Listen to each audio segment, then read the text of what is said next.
माननीय मिलन फडणवीस जी विश्व हिंदू परिषदेर केंद्रीय संगठन महामंत्री गतकाल থেকে বাংলায় প্রবাসে আছেন। আজকে এক সেমিনারে ছিলেন, কাল পর্যন্ত ওনার প্রবাস আছে, সাংগঠনিক প্রবাস। আমরা ইচ্ছা প্রকাশ করেছিলাম যে সাংবাদিক বন্ধুদের সঙ্গে একটু বার্তালাপ করা, সেই জন্য উনি সময় বার করে আপনাদের সঙ্গে কথা বলার জন্য এখানে বসেছেন। আজকের বিষয়ে মাননীয় মিলনজি তার কথা রাখবেন।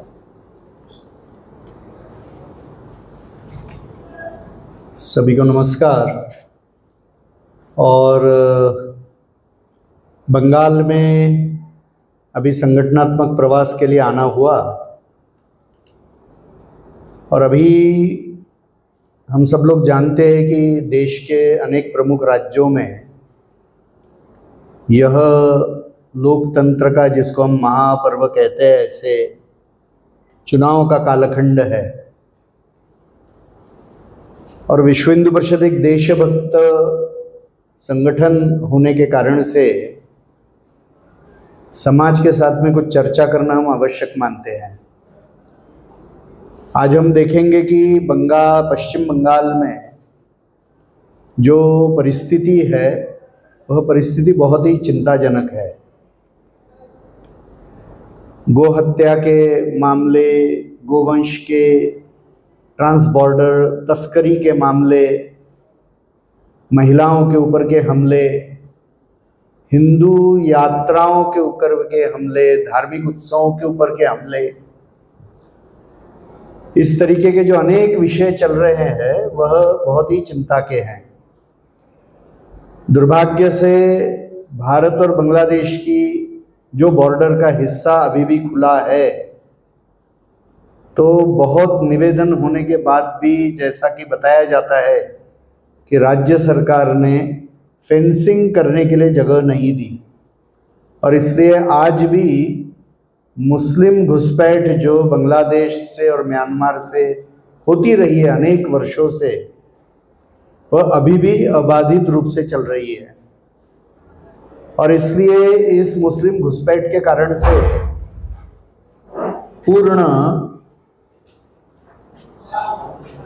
देश के लिए एक अंतर्गत सुरक्षा की स्थिति निर्माण हो गई है। इतना ही नहीं तो ये अंतर्गत सुरक्षा को जो खतरे खड़े हुए हैं वह संपूर्ण देश के लिए चिंता का इसलिए विषय बने हैं कि एनआईए ने भी जैसा पहले कहा था कि पश्चिम बंगाल में बांग्लादेशी मुसलमानों के माध्यम से अनेक स्लीपर सेल्स यह बन गई है। ऐसे करोड़ों लोग जो देश में घुस गए कि जिनकी इस देश के प्रति, यहाँ के संविधान के प्रति कोई निष्ठा नहीं है, और यहाँ के रिसोर्सेस के लिए करोड़ों की संख्या में वो भार बन गए हैं। नागरिक न होते हुए भी पॉलिटिकल प्रोसेस को प्रभावित कर रहे हैं। तो यह संपूर्ण स्थिति बहुत चिंताजनक है, और इसलिए ये जो ऐसे अनेक चिंता के विषय, मुझे लगता है कि पश्चिम बंगाल के हिंदू समाज ने इसके बारे में निश्चित रूप से विचार करना चाहिए। एसआईआर की जो प्रक्रिया है, वो प्रक्रिया के अंतर जितने लोगों के लीगली नाम जुड़ सकते हैं, ऐसा सभी हिंदुओं ने अपने नाम जोड़कर, सभी हिंदुओं ने 100% मतदान हिंदू हित का विचार करते हुए करना चाहिए। हिंदू हित ही देश हित है, और हिंदू हित में किसी का भी अहित नहीं है। हिंदू हित के बारे में सोचते हुए जिन समस्याओं को, जिन संकटों को अभी मैंने गिनाया, तो ये संकट कैसे दूर होंगे, इसके लिए जो वचनबद्ध है ऐसे लोगों को ही चुनकर देना है। और इसलिए यह मतदान यह केवल अधिकार नहीं है, तो मतदान यह कर्तव्य है। और एक देशभक्त नागरिक के नाते सभी हिंदुओं ने यह मतदान का अपना कर्तव्य निभाना चाहिए। पहले के चुनावों के दरमियान जैसे हिंसा का डर था, तो वह परिस्थितियां मुझे लगता है कि बहुत हद तक बदलते हुए दिखाई दे रही है। और इसके लिए मैं तो पश्चिम बंगाल के हाई कोर्ट का और सुप्रीम कोर्ट का और इलेक्शन कमीशन को इसके बारे में धन्यवाद देता हूं कि यहाँ पर फेयर इलेक्शंस होने के लिए जो जो आवश्यक है वो कदम उठाने का साहस और दृढ़ता इन सारी संवैधानिक संस्थाओं ने और न्याय व्यवस्था ने दिखाई है। और इसलिए अत्यंत निर्भय होकर अपने मतदान के कर्तव्य को यह निभाना चाहिए, ये मैं आह्वान करता हूं। इसके साथ में ही विश्व हिंदू परिषद पूर्ण देश भर में अभी समाज का जो कमजोर वर्ग है उसके लिए हजारों सेवा प्रकल्प अभी चला ही रहा है। और अभी पश्चिम बंगाल में भी ये सेवा कार्यों की यह हम सारे जो संख्या है वो बढ़ाने वाले हैं। अभी हम लगभग 6,600 से ज़्यादा शिक्षा, स्वास्थ्य और रोजगार के क्षेत्र में यह हम सेवा कार्य चला रहे हैं।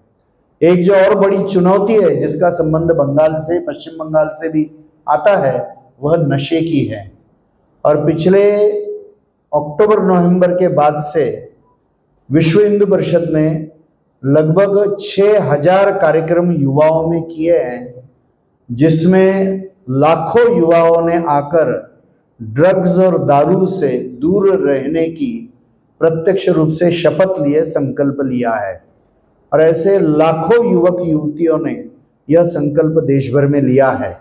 हम जानते हैं कि भारत के पूर्व में गोल्डन ट्रायंगल है कि जो ड्रग प्रोड्यूसिंग कंट्रीज हैं, और भारत के पश्चिम में गोल्डन क्रेसेंट है, यानी पाकिस्तान, अफगानिस्तान और ईरान की जो अनदर एक ड्रग प्रोड्यूसिंग हब है। ये गोल्डन ट्रायंगल और गोल्डन ये जो क्रेसेंट है, ये दोनों के दृष्टि से, ड्रग ट्रैफिकिंग के दृष्टि से भारत यह डेस्टिनेशन भी है और रूट भी है। और इसलिए भारत के युवा पीढ़ी के लिए एक बहुत बड़ी चुनौती है। और यहाँ पर असुरक्षित सीमा हो जाने के कारण से, जैसे यहाँ पे मनुष्यों की तस्करी होती है, मुस्लिम घुसपैठ होती है, ड्रग्स की तस्करी होती है, ऐसे ही शस्त्रास्त्रों की भी तस्करी होती है। और इसलिए मुझे लगता है कि बॉर्डर को सील होना यह बहुत बड़ा आवश्यक विषय भारत के लिए और पश्चिम बंगाल के लिए भी है। तो यह जो अनेक काम विश्व हिंदू परिषद अभी कर रही है, तो ये सारे दृष्टि से यह आह्वान विश्व हिंदू परिषद सभी नागरिकों को कर रही है। धन्यवाद। कोई प्रश्न हमको पूछने हैं तो आता है, वह नशे की है। और पिछले अक्टूबर-नवंबर के बाद से विश्व हिंदू परिषद ने लगभग 6,000 कार्यक्रम युवाओं में किए हैं, जिसमें लाखों युवाओं ने आकर ड्रग्स और दारू से दूर रहने की प्रत्यक्ष रूप से शपथ लिए, संकल्प लिया है। और ऐसे लाखों युवक युवतियों ने यह संकल्प देश भर में लिया है। हम जानते हैं कि भारत के पूर्व में गोल्डन ट्रायंगल है कि जो ड्रग प्रोड्यूसिंग कंट्रीज हैं, और भारत के पश्चिम में गोल्डन क्रेसेंट है, यानी पाकिस्तान, अफगानिस्तान और ईरान की जो अनदर एक ड्रग प्रोड्यूसिंग हब है। ये गोल्डन ट्रायंगल और गोल्डन ये जो क्रेसेंट है, ये दोनों के दृष्टि से, ड्रग ट्रैफिकिंग के दृष्टि से भारत यह डेस्टिनेशन भी है और रूट भी है। और इसलिए भारत के युवा पीढ़ी के लिए एक बहुत बड़ी चुनौती है।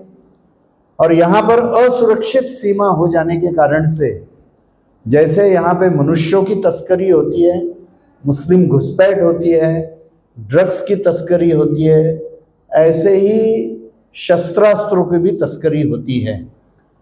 और इसलिए मुझे लगता है कि बॉर्डर को सील होना यह बहुत बड़ा आवश्यक विषय भारत के लिए और पश्चिम बंगाल के लिए भी है। तो यह जो अनेक काम विश्व हिंदू परिषद अभी कर रही है, तो ये सारे दृष्टि से यह आह्वान विश्व हिंदू परिषद सभी नागरिकों को कर रही है। धन्यवाद। कोई प्रश्न हमको पूछने हैं तो हम पूछ सकते हैं। आपने जैसे कहा SIR का जिक्र किया है, तो अभी भी फाइनल लिस्ट 7 तारीख तक मोहलत है। फिर ममता जी कह रही है कि जो नाम बात के रिलीटेड हुए जो अंडर एजुकेशन था, तृणमूल कांग्रेस सहायता करेंगे और उनको ट्राइब्यूनल तक पहुंचाने के लिए उनका खर्चा उठाएंगे। तो इसको किस तरीके से देखा जाएगा? देखिए, इसका प्रोसीजर सुप्रीम कोर्ट ने निश्चित कर दिया है, और क्योंकि यहाँ पे सहयोग नहीं मिला, जो सारी न्यूज़ पढ़कर ही मैं बोल रहा हूँ, यहाँ पे सहयोग नहीं मिला, तो सुप्रीम कोर्ट ने प्रत्यक्ष जुडिशियरी को इस काम में लगाया है। नहीं तो ऐसी तो परिस्थिति किसी भी राज्य में अन्य नहीं है। यानी अन्य राज्यों में तो एसआईआर बहुत शांति से पूर्ण हुआ है, तमिलनाडु है, केरल है, अन्य जगह चल भी रहा है। तो इसलिए मुझे लगता है कि जो भी इश्यूज है उनको माननीय सुप्रीम कोर्ट ने, माननीय हाई कोर्ट ने, इलेक्शन कमीशन ने पूर्ण रूप से एड्रेस किया है।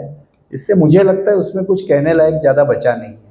ये हमारी सर्वोच्च संवैधानिक संस्था है अपने अपने क्षेत्र की, और पूर्ण निष्पक्षपात यानी निष्पक्ष रीति से उन्होंने सभी इश्यूज को डील किया है। इधर तो अभी तक कोई डिटेंशन सेंटर भी नहीं है जिसका नाम एसआईआर में नहीं होगा, उसका फ्यूचर क्या होगा? रिपोर्ट का बात कर रहे हैं, लेकिन रिपोर्ट के लिए कुछ डिटेंशन सेंटर ये चाहिए, लेकिन ये स्टेट गवर्नमेंट का जब तक केस ऐसा तो कुछ बहुत नहीं होना चाहिए। मुझे लगता है कि जो इश्यूज आप बता रहे हैं या कोई उठा रहा है, वो इश्यूज सारे कोर्टों में उठाए गए हैं और उनके बारे में निर्णय भी दिया गया है। कोई अचानक कुछ नया विषय आ रहा है ऐसा तो है नहीं। तो whatever directions have to begin have been given. तो मुझे लगता है वो डायरेक्शन सर्वोच्च अथॉरिटीज दे रही है अपने अपने क्षेत्र की, तो बहुत ज़्यादा उसकी चर्चा करने का अर्थ बचा नहीं है, क्योंकि वो डायरेक्शन के अनुसार ही चलने वाले हैं।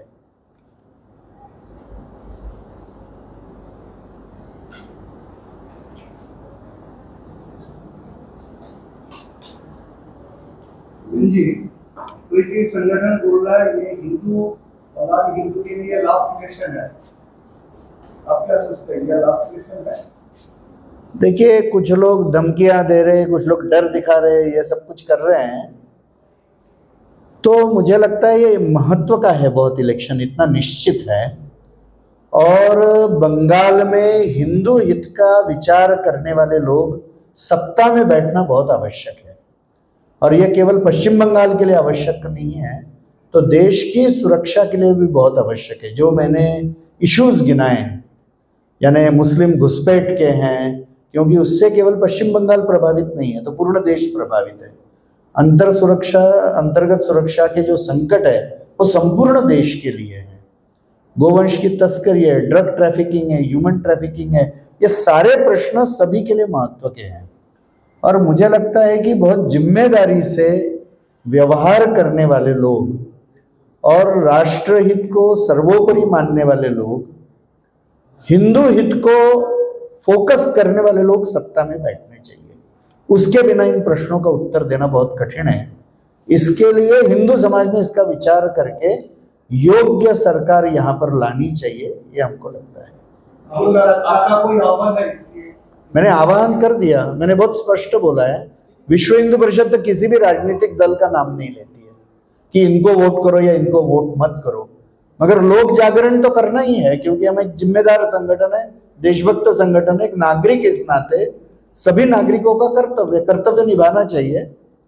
हमारी ये मान्यता है कि देश का हित हिंदू के हित में ही है, और राज्य में हो या केंद्र में हो, हिंदू हित की सरकार ही किसी भी राज्य में और पश्चिम बंगाल में भी बैठनी चाहिए और केंद्र में भी बैठनी चाहिए, तो ही सब कुछ ठीक होगा, नहीं तो नहीं होगा। इसी कड़ी में एक सवाल आ जाता है, क्योंकि बंगाल में जिस तरह के पैटर्न हमने देखे हैं चुनाव के, कंसोलिडेशन की बात की जाए तो मुसलमान वोट एक तरफ कंसोलिडेट हो रहा है, लेकिन हिंदू वोट कभी कंसोलिडेट नहीं हुआ है एक पार्टी के पक्ष में। क्या लगता है मौजूदा हालात को मद्देनजर रखते हुए और जियोपॉलिटिकल जो सिचुएशन है, मैं जिक्र कर रहा बांग्लादेश का मौजूदा हालत का, इन सब को मद्देनजर रखते हुए बंगाली हिंदू वो एकजुट होकर वोट देंगे? आप जिस चीज की बात कर रहे हैं, मुझे लगता है कि होंगे, निश्चित रूप से होंगे, और एक निर्भयता का वातावरण है, और निर्भयता से सभी ने बाहर निकलकर वोटिंग करना चाहिए।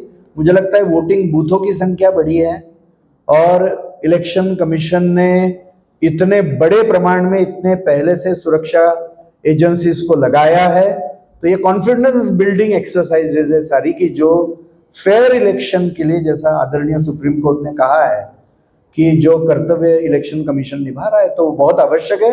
हिंदू समाज ने इसमें विश्वास रखकर हिंदू हित का विचार करेंगे तो अपने आप सब लोग एकजुट हो जाएंगे। तो हिंदू समाज ने एकजुट होकर ही वोटिंग करना चाहिए, हिंदू हित में करना चाहिए। अहित, आज अनेक लोग मजेदार बातें करने लगे, एकदम खतरा लगने लगा है उनको। तो कौन सच्चे हिंदू हित में खड़ा है और कौन नहीं है, ये भी पहचानना चाहिए और हिंदू हित के लोगों को मतदान करना चाहिए। मेरा एक आखिरी सवाल रह गया है। ममता जी, इस वक्त चुनाव की माहौल है, ममता जी इस तरीके से प्रचार को आगे बढ़ा रही है, जहां पर भी जा रही है वो कह रही है कि अगर बीजेपी सत्ता पर आई, बीजेपी को करीब से सुना रही है, बंगाल की जो रूह है, कल्चर, मांस मच्छी खाने वाला, ये बंद कर देंगे।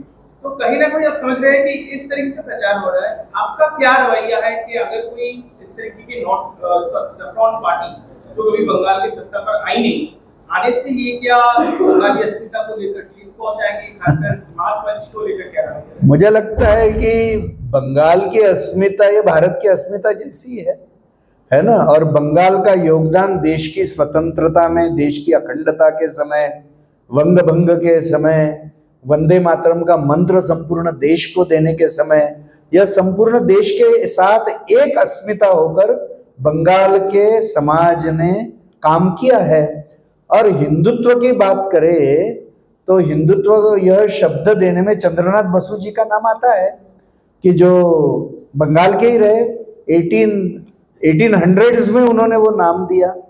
बिपिन चंद्र यानी अपने बंकिम चंद्र जी ने वंदे मातरम का मंत्र दिया। ये सारे हिंदुत्व के विषय, गर्व से हम हिंदू है कहने वाले स्वामी विवेकानंद जी यहीं के हैं, सुभाष चंद्र बोस यहीं के हैं।